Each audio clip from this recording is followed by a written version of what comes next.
Hello students, welcome back. In the last lecture, we were discussing about electrode potential.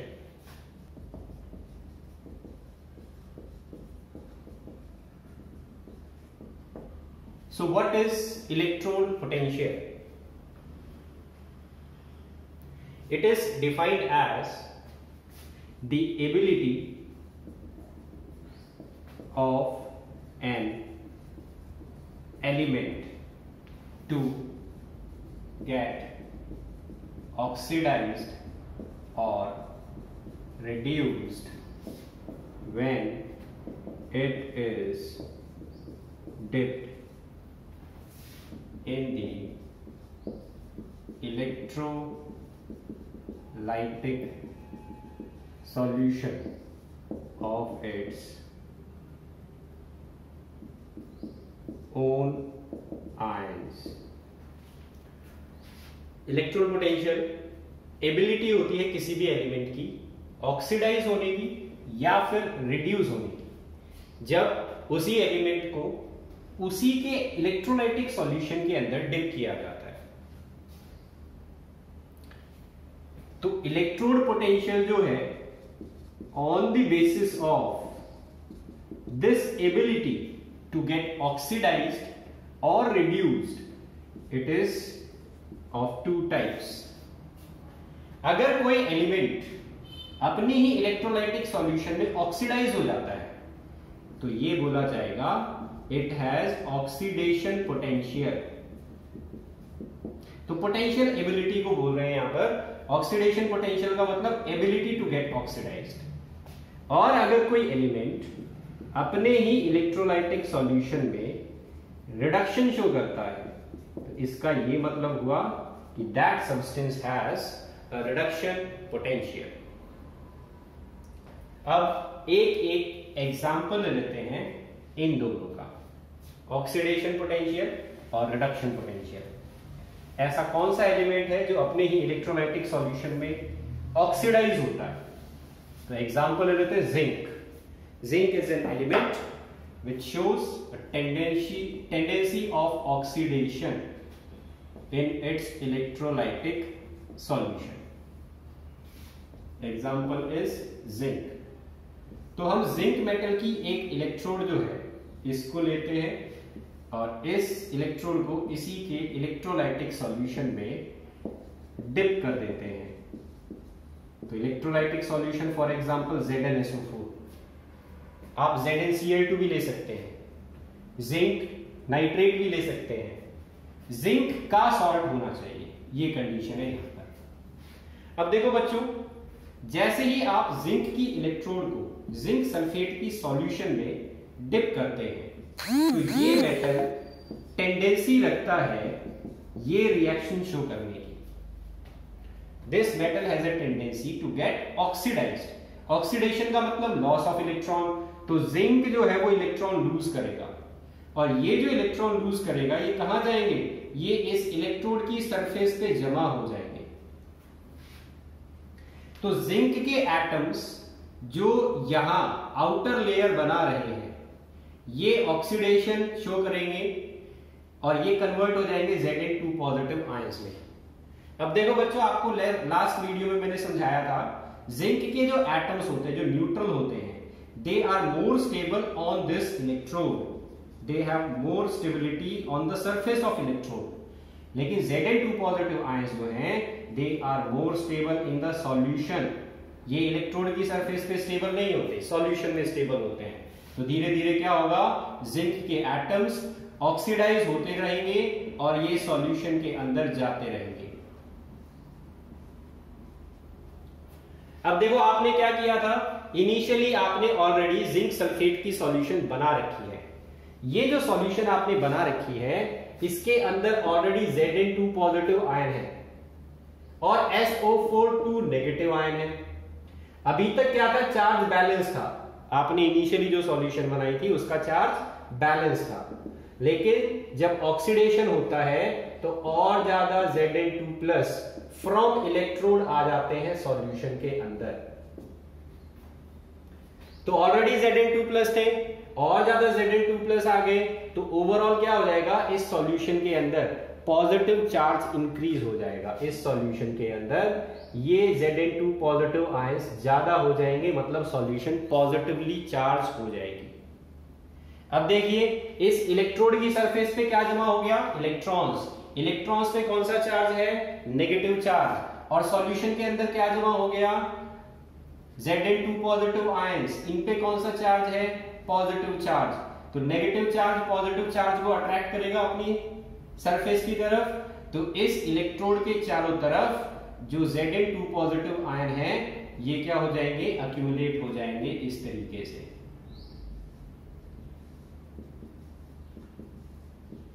अब इस solution में दो layer बन गई। एक लेयर जो इस इलेक्ट्रोड की सरफेस पे है जहां पर नेगेटिव चार्ज जमा है, दूसरी लेयर जो ये पॉजिटिवली चार्ज पार्टिकल्स ने बना ली। तो इन दोनों लेयर्स पे तुम्हें क्या देखने को मिलेगा, पोटेंशियल डिफरेंस। और इस पोटेंशियल डिफरेंस को ही क्या बोला जाता है, इलेक्ट्रोड पोटेंशियल या फिर ऑक्सीडेशन पोटेंशियल।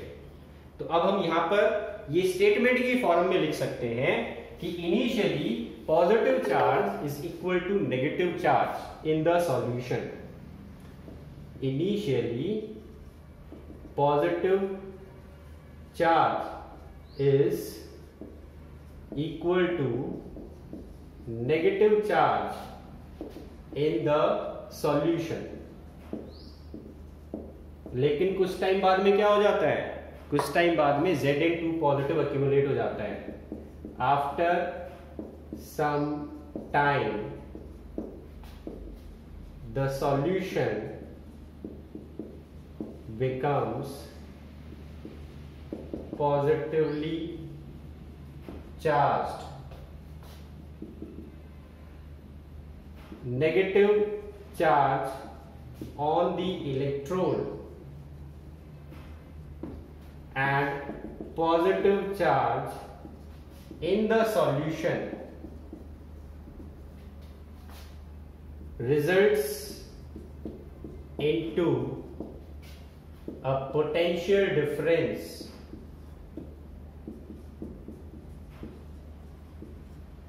पोटेंशियल डिफरेंस आ गया इस एक्यूमुलेशन की वजह से। एंड दिस पोटेंशियल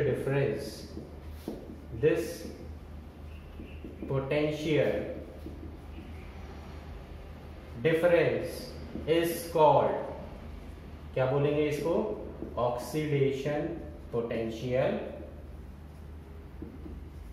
और इलेक्ट्रोड पोटेंशियल। इसको आप इलेक्ट्रोड पोटेंशियल कह सकते हो या फिर इसी को आप ऑक्सीडेशन पोटेंशियल भी कह सकते हो। तो ये हो गया ऑक्सीडेशन पोटेंशियल। अब देखो बच्चों, अगर ये electrode potential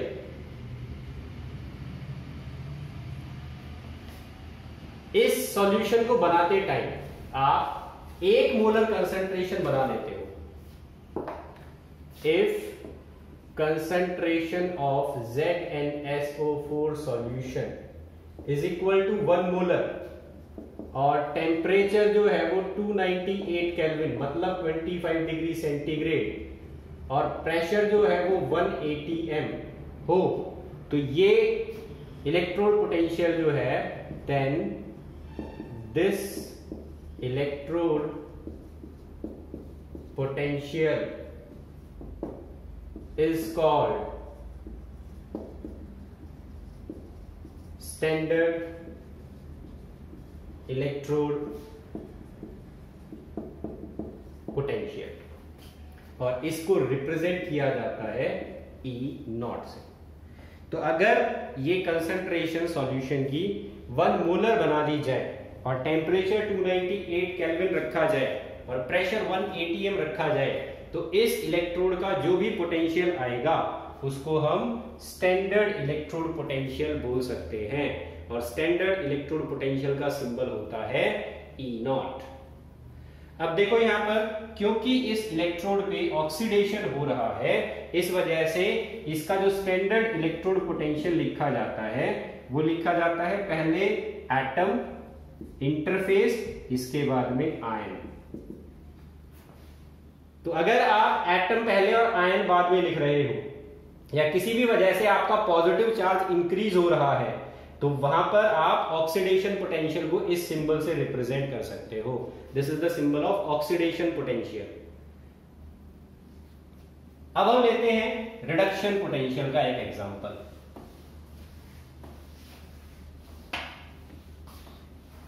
example of reduction potential. तो कौन सा एलिमेंट रिडक्शन शो करेगा अपने ही इलेक्ट्रोलाइटिक सॉल्यूशन में? इसका एग्जांपल है कॉपर। Example is copper. तो अगर हम एक कॉपर की इलेक्ट्रोड ले और इसको इसी के इलेक्ट्रोलाइटिक सॉल्यूशन में डिप कर दें, तो हमने कॉपर सल्फेट का सॉल्यूशन बनाया और इसके अंदर कॉपर की इलेक्ट्रोड को डिप कर दिया। तो देखो बच्चों क्या होगा, कॉपर सॉल्यूशन में से इलेक्ट्रोड की तरफ जाएगा और वहां पर जाकर रिड्यूस हो जाएगा इस तरीके से। तो कॉपर जो है वो इलेक्ट्रोलाइटिक सॉल्यूशन में कहां से आया? इस कॉपर सल्फेट से। कॉपर सल्फेट जो है वो डिसॉल्व होता है और डिसॉल्व होने के बाद ये Cu2+ और SO4 आयन, ये दो आयंस बनाएगा। इनमें से कॉपर के जो आयंस है वो चले जाएंगे इलेक्ट्रोड की तरफ। इलेक्ट्रोड पे जाके इनको कुछ इलेक्ट्रॉन्स जो है वो इसकी सरफेस पे मिल जाते हैं, जो कि मेटल के एटम्स, दूसरे एटम्स जो होते हैं वो उनके लूजली बाउंड इलेक्ट्रॉन्स हैं। These are the loosely bound electrons of copper atom present on this electrode. तो इन इलेक्ट्रॉन्स को ये आयंस एक्सेप्ट कर लेते हैं और क्या बना लेते हैं? कॉपर के एटम। और ये कॉपर के एटम अभी आपको बताया था, they are more stable on the electrode, these are more stable in the solution. तो ये कॉपर के एटम इसी की सरफेस पे जमा हो जाएंगे और एक लेयर बना लेंगे।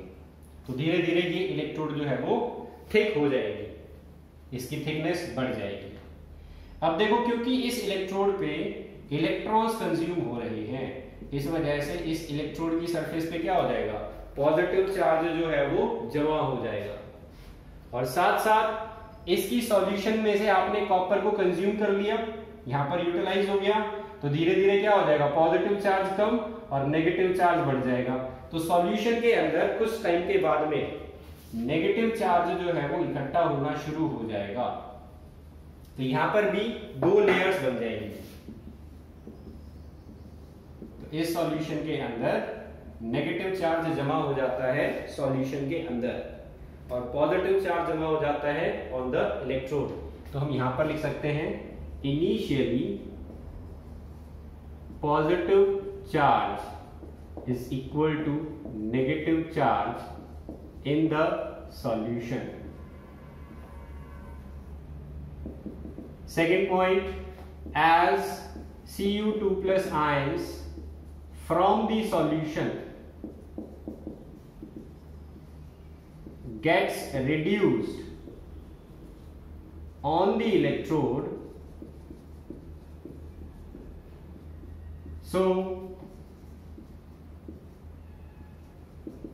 concentration of SO4 ions in the solution increase.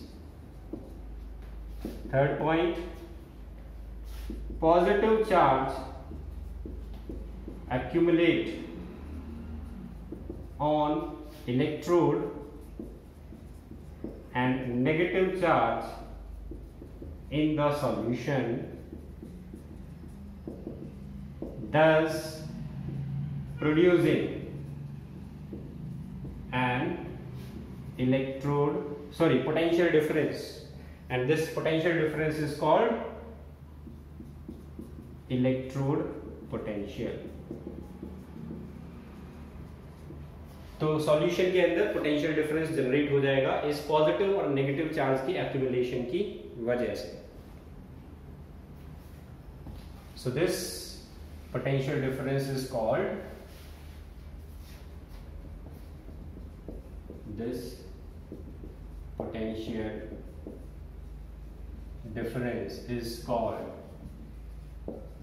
electrode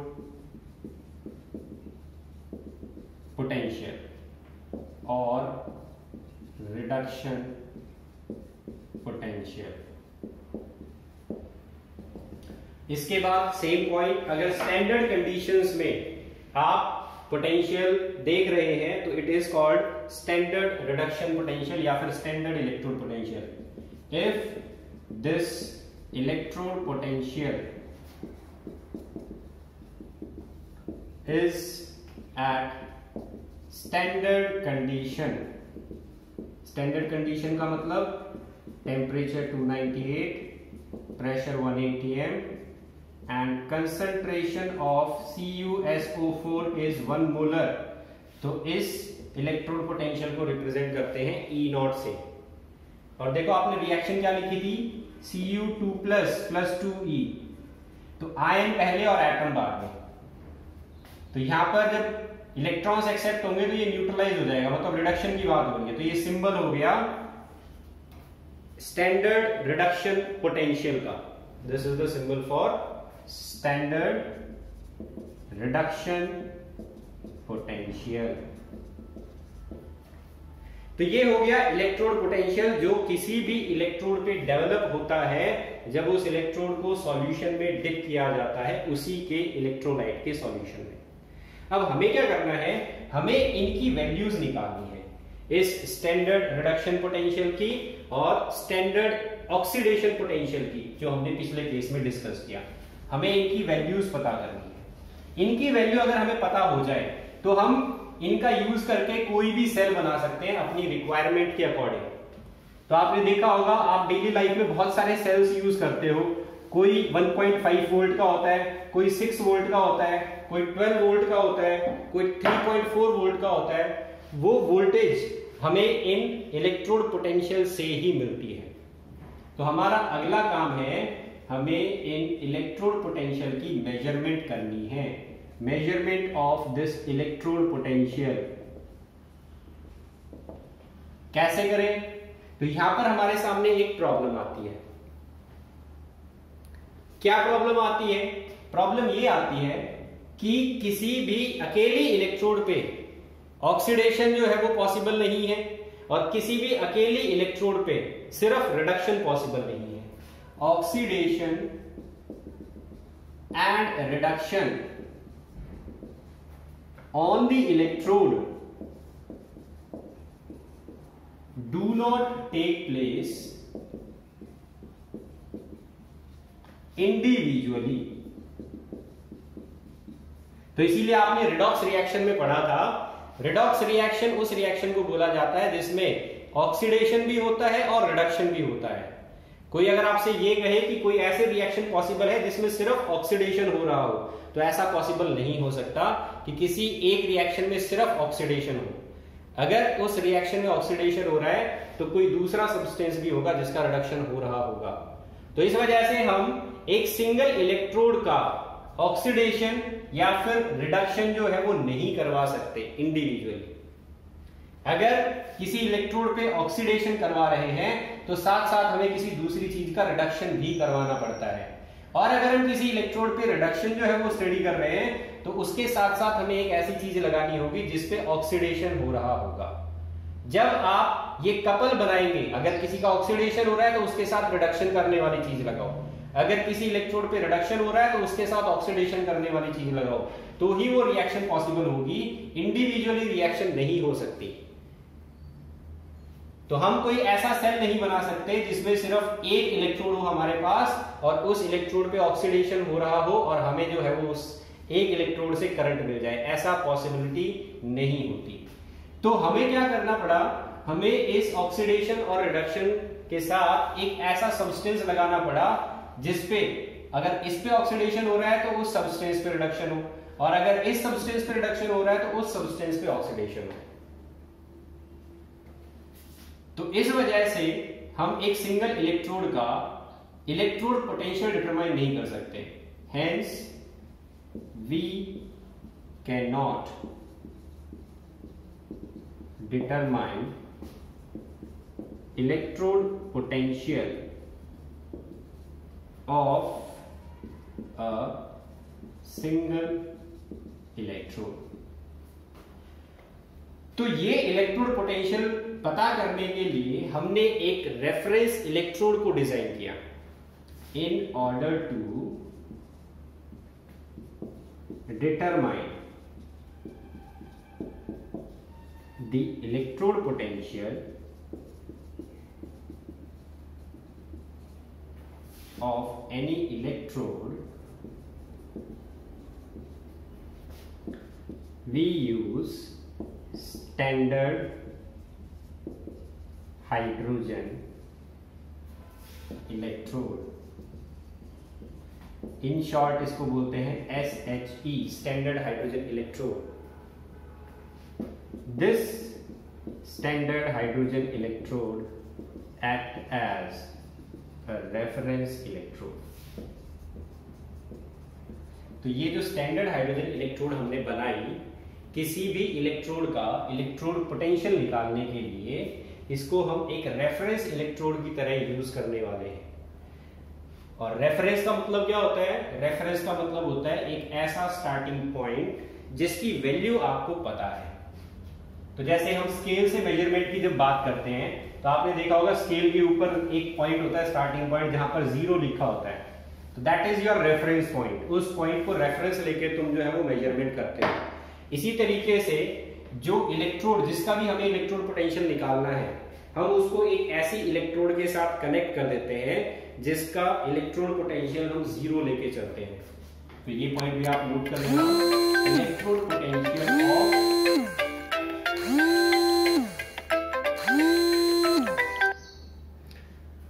electrode potential of standard hydrogen electrode is taken as 0 at 298 Kelvin temperature. अब देखिए ये जो स्टैंडर्ड हाइड्रोजन इलेक्ट्रोड होती है ये कैसे बनाई जाती है. Standard hydrogen electrode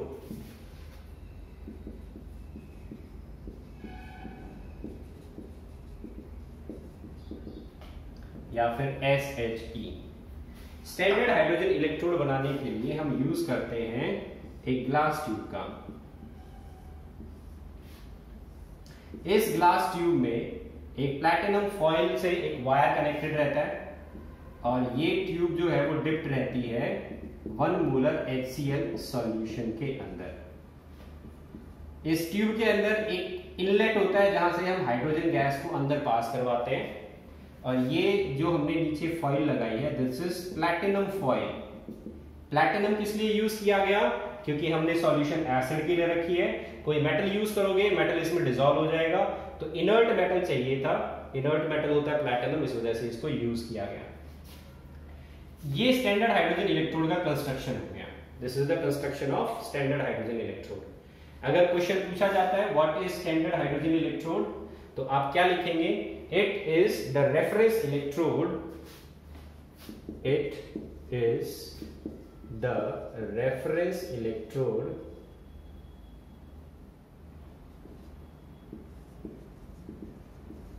in which a platinum foil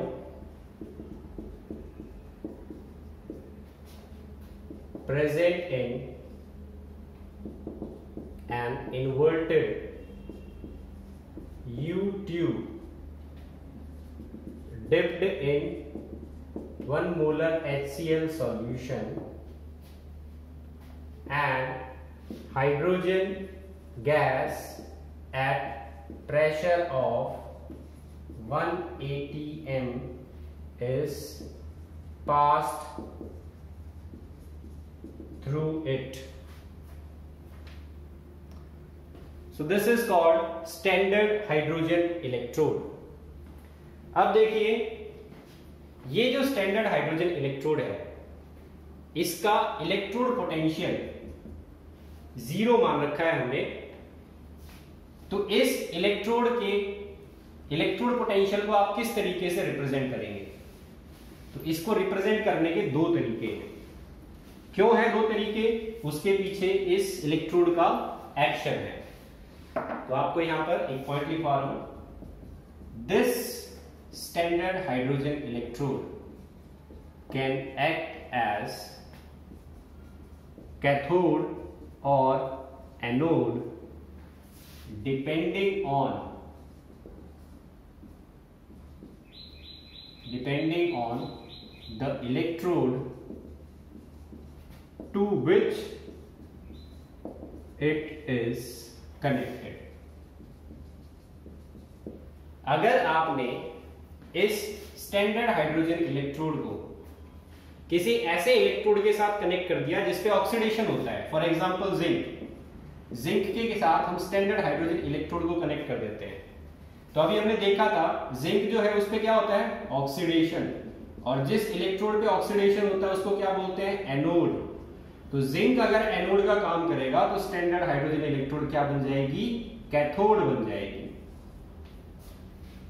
दूसरा एग्जांपल, अगर हम कॉपर के साथ स्टैंडर्ड हाइड्रोजन इलेक्ट्रोड को कनेक्ट कर दें, तो अभी हमने क्या देखा था, कॉपर जो है उसकी टेंडेंसी होती है रिडक्शन की, तो ये अगर रिडक्शन शो करेगा इसका मतलब ये कैथोड का काम करेगा, क्योंकि कैथोड पे हमेशा रिडक्शन होता है। तो अगर कॉपर कैथोड का काम करेगा तो स्टैंडर्ड हाइड्रोजन इलेक्ट्रोड क्या बन जाएगी, एनोड। तो स्टैंडर्ड हाइड्रोजन इलेक्ट्रोड किस इलेक्ट्रोड की तरह काम करेगी वो डिपेंड करता है आपने इसको किसके साथ कनेक्ट किया है। Standard hydrogen electrode can act as both, cathode की तरह भी काम कर सकती है, एनोड की तरह भी काम कर सकती है। अब हम देखते हैं कि स्टैंडर्ड हाइड्रोजन इलेक्ट्रोड किस तरीके से कैथोड की तरह काम करती है। तो एग्जांपल लेते हैं इसका, जिंक के साथ हम स्टैंडर्ड हाइड्रोजन इलेक्ट्रोड को कनेक्ट कर रहे हैं। अभी आपको समझाया था zinc has ability to get oxidised, और जब ये ऑक्सीडाइज होता है तो इसकी इलेक्ट्रोड पे कौन सा साइन आएगा, नेगेटिव। अब देखो स्टैंडर्ड हाइड्रोजन इलेक्ट्रोड जो है इसको हमने जिंक के साथ कनेक्ट किया है, अगर जिंक पे इलेक्ट्रॉन्स जमा होंगे तो ये इलेक्ट्रॉन्स कहां मूव करेंगे, from anode to cathode, anode से कैथोड की तरफ जाएगा इलेक्ट्रॉन,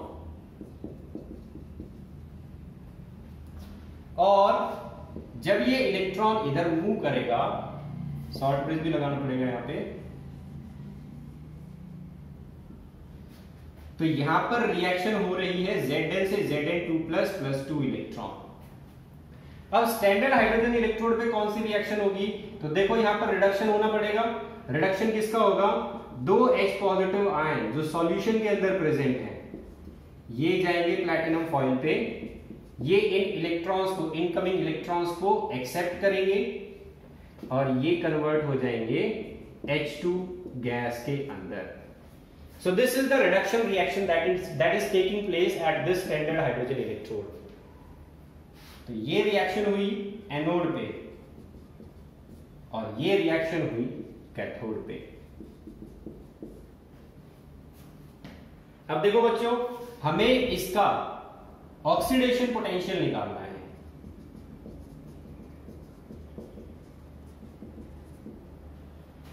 इसका रिडक्शन पोटेंशियल जो है या फिर इसका इलेक्ट्रोड पोटेंशियल जो है वो हमने कितना ले रखा है, ये हमारी रेफरेंस इलेक्ट्रोड है, और रेफरेंस इलेक्ट्रोड का इलेक्ट्रोड पोटेंशियल चाहे वो रिडक्शन लो चाहे ऑक्सीडेशन लो एक ही वैल्यू आएगी, 0 वोल्ट।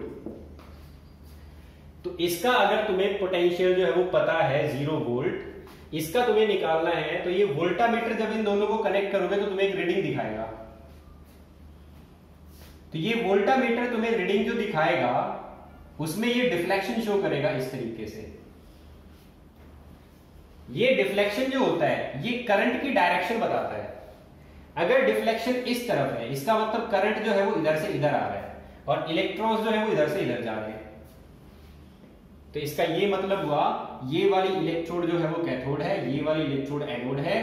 डिफ्लेक्शन इधर है, इसका मतलब जिंक की इलेक्ट्रोड एनोड का काम कर रही है, और जो भी ये रीडिंग दिखाता है that reading is the reading of oxidation potential. So this is a very important point, please make a note.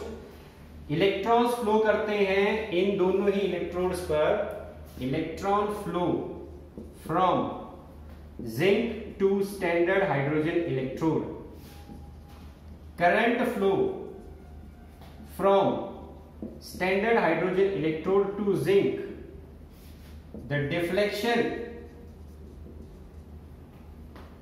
of the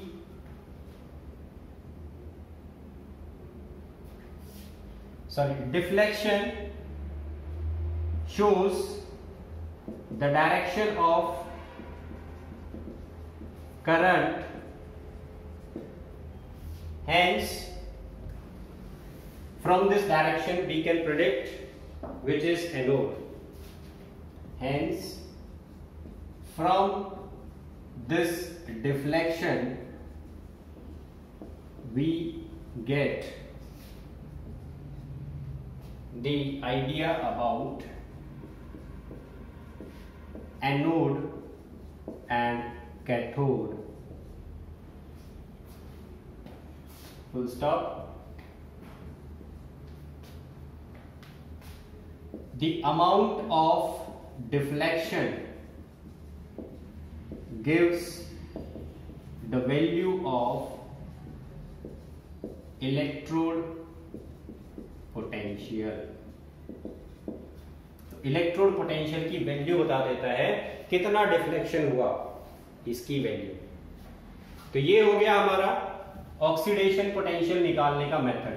जो भी इलेक्ट्रोड जिसका आपको ऑक्सीडेशन पोटेंशियल जो है वो कैलकुलेट करना है, मेजर करना है, उसको आप इसी तरीके से स्टैंडर्ड हाइड्रोजन इलेक्ट्रोड के साथ कनेक्ट करेंगे. तो स्टैंडर्ड हाइड्रोजन इलेक्ट्रोड के साथ कनेक्ट करने पर तुम्हें एक डिफ्लेक्शन देखने को मिलेगा.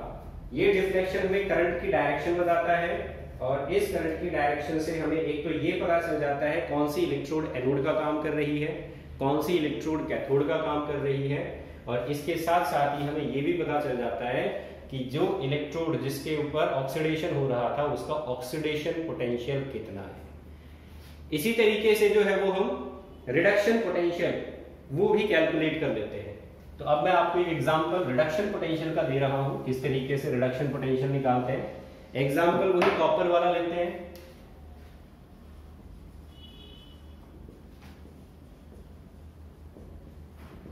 तो देखिए हमने एक कॉपर की इलेक्ट्रोड जो है उसको कनेक्ट कर दिया स्टैंडर्ड हाइड्रोजन इलेक्ट्रोड के साथ. तो दिस इज कॉपर. ये हमने कॉपर सल्फेट सॉल्यूशन डाला, ये सॉल्ट ब्रिज है. ये हमने वोल्टामीटर लगाया, यहां 1 मोलर HCl सॉल्यूशन जो थी वो डाली. अब जब आप इनको कनेक्ट करते हैं तो कॉपर पे क्या होगा, कॉपर पे रिडक्शन देखने को मिलेगा. तो इस इलेक्ट्रोड पे पॉजिटिव साइन जो है वो आएगा. अब यहां पर अगर पॉजिटिव साइन जनरेट हो रहा है मतलब ये काम कर रही है एक कैथोड का. तो इस इलेक्ट्रोड को अब क्या बनना पड़ेगा, एनोड बनना पड़ेगा. जब ये एनोड बनेगी तो इसका रिएक्शन कौन सी देखने को मिलेगी, तो जो हाइड्रोजन गैस हम यहां से बबल करवा रहे थे ये हाइड्रोजन गैस इस इलेक्ट्रोड पे जाके ऑक्सीडाइज हो जाती है. तो इस इलेक्ट्रोड पे इलेक्ट्रॉन्स अक्यूमुलेट हो जाते हैं. ये इलेक्ट्रॉन्स मूव करते हैं from this side to this side. इनका डिफ्लेक्शन इधर है तो करंट जो है वो उल्टी डायरेक्शन में फ्लो करेगा from cathode to anode.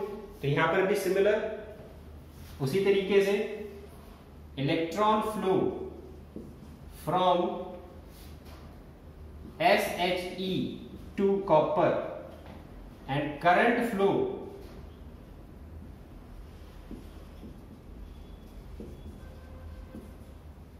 from copper to SHE. Deflection in voltmeter is observed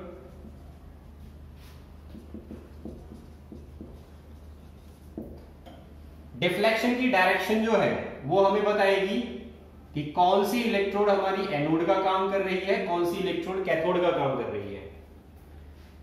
तो डिफ्लेक्शन इस साइड है, इसका मतलब करंट इधर आ रहा है, मतलब एनोड इधर है और कैथोड इधर है. तो कॉपर की इलेक्ट्रोड कैथोड का काम कर रही है और स्टैंडर्ड हाइड्रोजन इलेक्ट्रोड एनोड का काम कर रही है. So deflection shows that SHE is anode. और क्या होगा, कितना डिफ्लेक्शन हुआ, अमाउंट ऑफ डिफ्लेक्शन. तो इसका मैग्नीट्यूड जो आएगा वो मैग्नीट्यूड हमें क्या बताएगा, the reduction potential of this electrode. क्योंकि इसका रिडक्शन पोटेंशियल तो क्या ले रखा है, 0. This is the reference electrode. तो इसका अगर रिडक्शन पोटेंशियल 0 है तो वोल्टामीटर हमें जो भी डिफ्लेक्शन दिखाएगा वो इसके रिडक्शन पोटेंशियल की वैल्यू होगी। तो हम यहां पर लिख सकते हैं as the electrode potential of standard hydrogen electrode is 0, so the deflection in voltameter gives us the value of standard तो हम नहीं कह सकते, value of reduction potential of copper. तो इस तरीके से जिस भी इलेक्ट्रोड का आपको इलेक्ट्रोड पोटेंशियल निकालना है, आप उसको स्टैंडर्ड हाइड्रोजन इलेक्ट्रोड के साथ कनेक्ट कर दीजिए। स्टैंडर्ड हाइड्रोजन इलेक्ट्रोड के साथ कनेक्ट करने के बाद वोल्टामीटर आपको कोई डिफ्लेक्शन दिखाएगा। जिधर भी वो डिफ्लेक्शन दिखाता है उस साइड में जो इलेक्ट्रोड लगी हुई होती है वो हमारी एनोड होती है, और जितना डिफ्लेक्शन वो दिखाता है उतनी ही उस इलेक्ट्रोड की इलेक्ट्रोड पोटेंशियल की वैल्यू होती है। अब चाहे उस पे रिडक्शन हो रहा है तो आप रिडक्शन पोटेंशियल बोल देंगे, और अगर इस पे ऑक्सीडेशन होगा तो आप उसको ऑक्सीडेशन पोटेंशियल कह सकते हैं।